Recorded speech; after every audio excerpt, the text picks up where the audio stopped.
আরজিকর কাণ্ড, ঘটনাটা মর্মান্তিক, এর মধ্যে কোনো ভুল নেই। এই ঘটনাটাকে তুমি কিভাবে দেখবে? আমার শহর কলকাতার মধ্যে এই ধরনের একটা মর্মান্তিক ঘটনা নিশ্চিতভাবেই সারা ভারতবর্ষের কাছে কলকাতাবাসী হিসাবে আমাদের মাথা হেট করে দেয়। আরও একটা যেটা বিষয়, সেটা হচ্ছে গিয়ে এই ধরনের যে ঘটনা, এই ঘটনা নিশ্চিতভাবেই অনভিপ্রেত।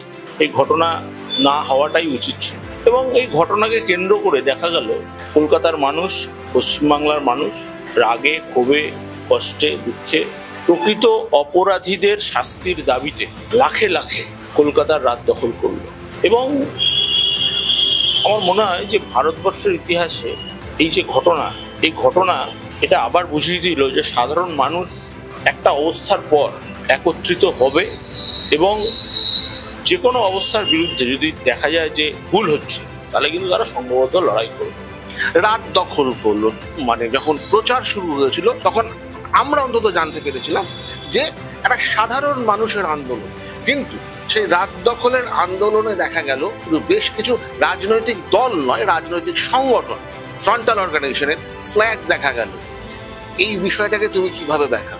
না দেখো, যারা এই আন্দোলনের ডাক দিয়েছিলেন, এটা তো কোনো সাংগঠনিক আন্দোলন ছিল না, কিছু ব্যক্তি এই রাত দখলের যে এই কাজটা সংগঠিত করেছিলেন, তাদের এই বিষয়ে যথেষ্ট সতর্ক হওয়ার দরকার ছিল। কারণ তারা প্রাথমিকভাবে বলেছিলেন এটা একটা অরাজনৈতিক প্রতিবাদ, কিন্তু সেই অরাজনৈতিক প্রতিবাদে দেখা গেল যে বিভিন্ন বাম ফ্রন্টাল অর্গানাইজেশনের পতাকা। তো স্বাভাবিকভাবেই এটা নিয়ে সাধারণ মানুষের মনে কিন্তু প্রশ্ন তৈরি হচ্ছে।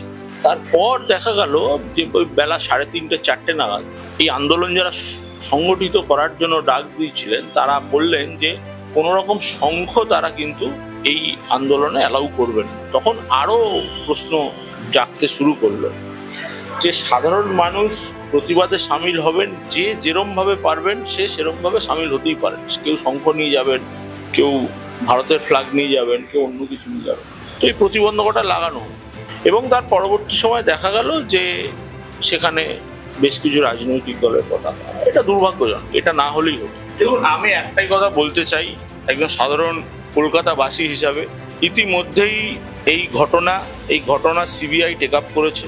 জয়েন্ট ডিরেক্টর সিবিআই দিল্লি থেকে তারা এখানে এসছেন, তারা বিভিন্নভাবে তদন্ত করছেন। আমাদের প্রত্যেকের উচিত যে আমাদের কাছে যদি কোনো রকম তদন্তে সহযোগিতা করার তথ্য বা কিছু থাকে, সোজা সিজিও কমপ্লেক্সে গিয়ে বা নিজাম প্যালেসে গিয়ে সিবিআই আধিকারিকদের হাতে সেই তথ্য প্রমাণ তুলে দাও। ফেসবুকে রিউমার না ছড়াও, কারণ ফেসবুকটা কিন্তু তদন্তের জায়গা নয়। যারা সমাজ মাধ্যমে নানান রকম জিনিস দিচ্ছেন, আবেগতাড়িত হয়ে দিচ্ছেন, আমি ব্যক্তিগতভাবে তাদের বলবো গুজব কিন্তু খুব খারাপ জিনিস। এই গুজব যদি একবার ছড়িয়ে যায় তাহলে কিন্তু আপনার সাথে এই কলকাতাবাসী আমরা যারা আছি, আমাদের এই সুন্দর শহর, এটা কিন্তু এফেক্টেড হবে। এর প্রকৃত দোষীদের শাস্তি দেওয়ার জন্য আপনাদের কাছে যা তথ্য প্রমাণ আছে যদি থেকে থাকে সেটা জায়গা মতো দিয়ে তদন্তে সহযোগিতা করুন, এর বাইরে কিছু নেই।